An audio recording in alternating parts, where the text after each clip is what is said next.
In today's video, we will be looking at Standard 2.1, Somebody Has to Pay, from the Passport to Financial Literacy Standard 2, Taxes.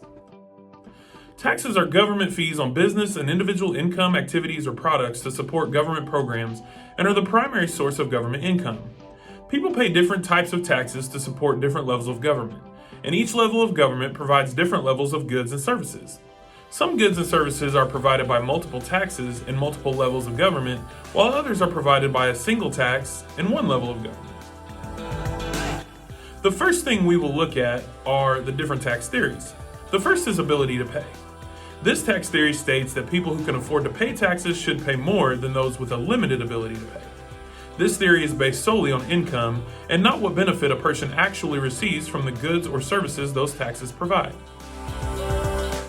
The second theory is known as the benefits received theory, and this theory, essentially the opposite of ability to pay, states that the government should only tax those who receive the goods and services it provides. An example of this would be those who drive on toll roads pay fees, but those who do not drive on those roads don't pay anything. Most nations will have a combination of the two theories to provide a greater balance and sense of fairness to their overall tax policies. The next point we will discuss is the difference between progressive taxes and regressive taxes. Progressive taxes is a tax that takes a larger percentage of income from people in higher income groups than from people in lower income ones. This means that a person's proportion of income paid in taxes increases as their income increases.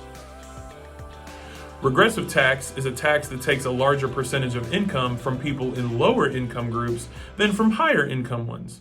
One example would be sales tax.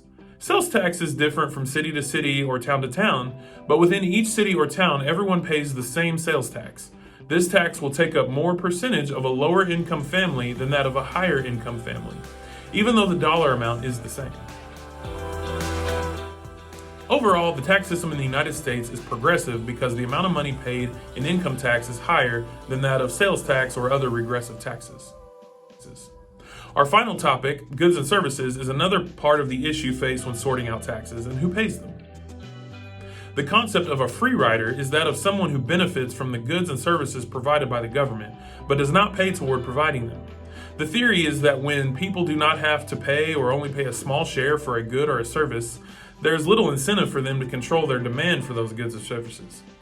This results in those who do pay having to pay more because someone has to cover the demands of the free riders. Even though we may not enjoy giving part of our income to the government, everyone benefits in some way from the public goods and services provided with our tax dollars. We should continue paying taxes as long as the benefits to society are greater than the costs.